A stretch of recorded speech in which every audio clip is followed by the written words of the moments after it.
I told you everything you know about human history is wrong? According to ancient Sumerian texts, we weren't created by God. We were engineered by aliens called the Anunnaki. Even more shocking, NASA might have proof their home planet, Nibiru, is real. Stick around, this changes everything. Zecharia Sitchin and Origin of the Species from an Alien View. The distant past is shrouded in mystery. What paranormal secrets lie hidden at the dawn of time? Gods, mankind's development, perhaps even extraterrestrial activity. Zecharia Sitchin combined all three in his proposed explanation for human origins, an explanation supported by ancient Sumerian myths and writings. Zecharia Sitchin was born in Azerbaijan, was raised in Palestine, received an economics degree from the University of London, was an editor and journalist in Israel, and finally moved to New York, where he worked as an executive for a shipping company. His cosmopolitan background gave him a wider mindset and more accepting views on many things than those who had never traveled far. In addition to his work, his interests varied greatly. He developed an interest in history after teaching himself Sumerian cuneiform and visiting several archaeological sites. From his studies of Sumerian myths and cuneiform, he developed startling and original ideas on humanity's origins, ideas which he shared in his book, The 12th Planet, and which he further developed in sequels. Sitchin's hypotheses relied on a basis of extraterrestrial intervention to significantly affect ancient human history. Sitchin based his ideas on Babylonian cosmology and creation myths, in which a god triumphed over a goddess to create the world. Gods who had followed the goddess were forced to labor for the rest, until the god who had triumphed killed the goddess's husband and used his blood to create mankind to do the work for the gods. Sitchin started with ancient Mesopotamian records which indicated knowledge of a planet beyond Neptune that follows a long elliptical orbit, only reaching the inner solar system every 3,600 years. By combining his knowledge of Babylonian cosmology and creation myths, Sitchin surmised that the creation myths arose out of that planet, which collided with a planet that was once located between Mars and Jupiter, symbolized by the conflict between the god and goddess. This collision formed the Earth, the asteroid belt, and comets. However, Sitchin stated that there was much more at stake than simple origin myths. He claimed that the planet beyond Neptune was home to an advanced extraterrestrial race, referenced in Sumerian myth as the Anunnaki. Sitchin estimates that the Anunnaki first arrived on Earth approximately 450,000 years ago as a colonial expedition that was looking for minerals and gold, which they mined in Africa. However, they were dissatisfied over their working conditions and soon mutinied. According to Sitchin's interpretation of Sumerian mythology, this is what led to humanity's creation. When the Anunnaki became dissatisfied with their working conditions, they genetically engineered the first humans out of a cross of Homo erectus genes and extraterrestrial genes. The result, Homo sapiens worked as slaves in the gold mines and revered the Anunnaki as their gods and creators. As humanity expanded and civilization began to arise in Sumer, in what is now modern-day Iraq, it was under the guidance of these gods. The rule of monarchy was instituted to provide intermediaries between humanity and the gods, the start of the divine right of kings doctrine. It is unknown what exactly led to the city's fall. Ancient records describe it only as an evil wind. Sitchin hypothesized that this evil wind was in fact nuclear fallout as a result of war between Anunnaki factions. Despite the popularity of Sitchin's theories, some skepticism remains. One major area of criticism is based on Sitchin's master of the Sumerian language. When he taught himself cuneiform and began translation ancient records, there were very few who could read the Sumerian language. However, recent developments have led to greater lexicons, which are more widely available. Based on such texts, others have claimed that there are inaccuracies in Sitchin's interpretations. Critics have also claimed that he takes quotes out of context, or truncates quotes in order to support his views and interpretations. Evidence is presented selectively, and contradictory evidence is ignored, stated Professor Ronald Fritz, author of a book on pseudoscience, history, and religion. In addition to challenging his interpretations, others have questioned Sitchin's knowledge of the history of the Sumerian language. For example, Sitchin stated that all ancient languages stem from Sumerian. In fact, according to Roger Westcott, professor of anthropology and linguistics, Sumerian is known as a language isolate.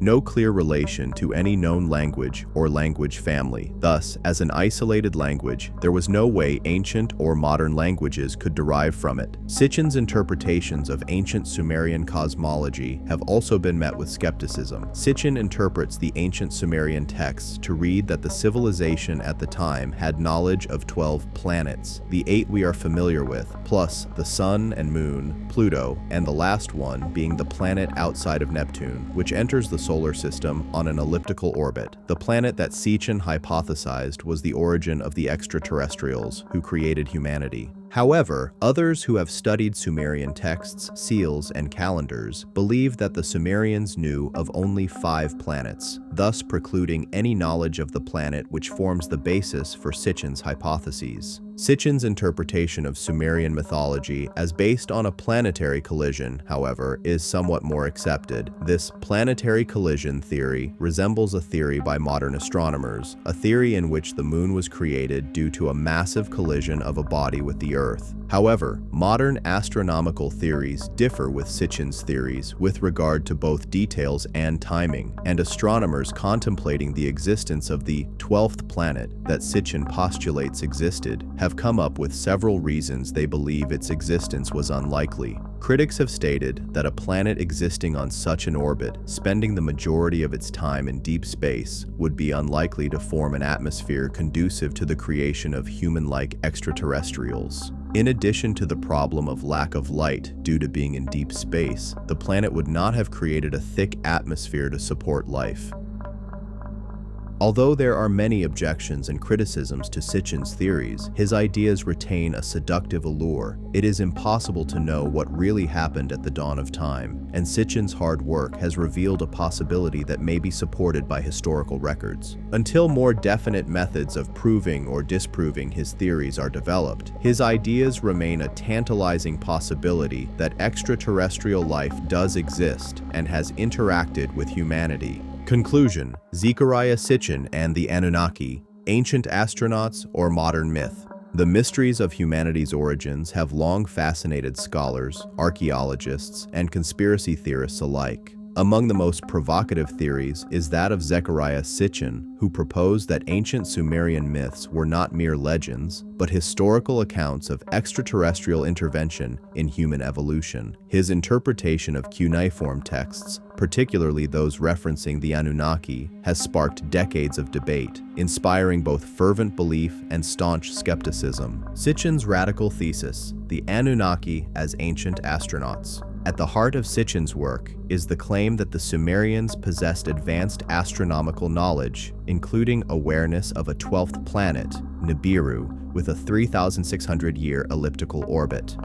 According to his translations, the Anunnaki, a race of extraterrestrial beings from Nibiru, came to Earth around 450,000 years ago in search of gold to repair their planet's atmosphere. Sitchin's narrative unfolds like an ancient sci-fi epic. Genetic engineering of humans. The Anunnaki, dissatisfied with their labor conditions, modified early hominids, Homo erectus, with their own DNA, creating Homo sapiens as a slave race to mine gold.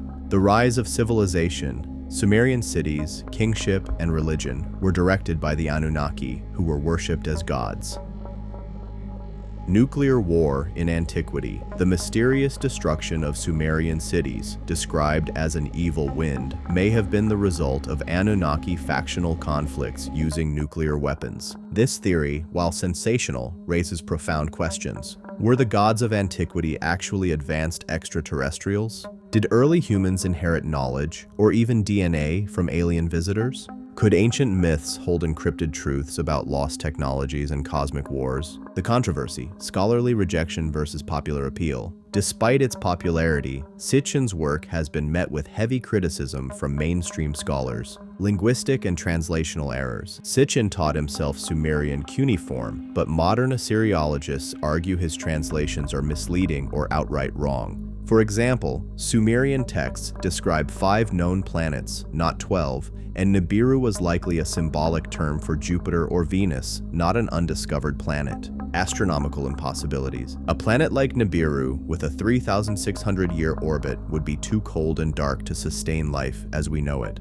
Modern astronomy has no evidence of such a planet, and its gravitational effects would have been detected. Historical and anthropological issues. Sitchin claimed all ancient languages derived from Sumerian, but linguists classify Sumerian as a language isolate with no known relatives. His interpretation of Sumerian myths as literal history ignores their symbolic and religious context. Selective use of evidence. Critics accuse Sitchin of cherry-picking texts while ignoring contradictions. His nuclear war hypothesis, for instance, lacks archaeological proof of radiation in ancient Mesopotamia. Why do Sitchin's theories endure? Despite these criticisms, Sitchin's ideas remain culturally influential. Why? The allure of lost knowledge. Humans are drawn to forbidden histories that challenge official narratives. Sitchin's work fits neatly into ancient astronaut theory, a genre popularized by Erich von Däniken and Ancient Aliens. The God hypothesis reimagined. If ancient gods were extraterrestrials, it redefines religion, science, and human purpose. This idea resonates in an age of UFO disclosures and growing interest in non-human intelligence. The mystery of early civilizations. The sudden rise of Sumerian mathematics, astronomy, and writing around 3500 BCE has long puzzled historians. Sitchin's explanation, alien tutelage, offers a dramatic, if unproven, answer. The legacy between pseudo-history and paradigm shift. Sitchin's theories occupy a gray zone between fringe science and myth-making. While mainstream academia dismisses his claims, his influence persists in alternative archaeology circles, science fiction, e.g. Stargate, Prometheus, New Age and ufology movements. Perhaps the most compelling aspect of Sitchin's work is not its factual accuracy, but its provocative questions. What if ancient myths are more than stories? What if humanity's past is far stranger than we've been taught? Could there be kernels of truth buried beneath layers of legend? Final verdict, a tantalizing, unproven possibility. Until definitive archaeological or genetic evidence emerges, Sitchin's theories remain in the realm of speculation, yet they force us to reconsider. How much do we really know about our origins? How much has been lost to time? Whether one views Sitchin as a visionary or a fabulist, his work undeniably challenges conventional history, and in doing so, keeps the mystery of the Anunnaki alive. What do you think? Are the Anunnaki ancient astronauts, mythical beings, or pure fiction? Could Nibiru exist, or is it a modern myth? The debate continues, and the past remains shrouded in enigma. Thanks for watching, everyone. If you enjoyed this video, don't forget to like, subscribe, and hit that notification bell so you never miss an update. Drop a comment below with your thoughts. I love hearing from you. Check out more videos on the screen, and I'll see you in the next one. Take care.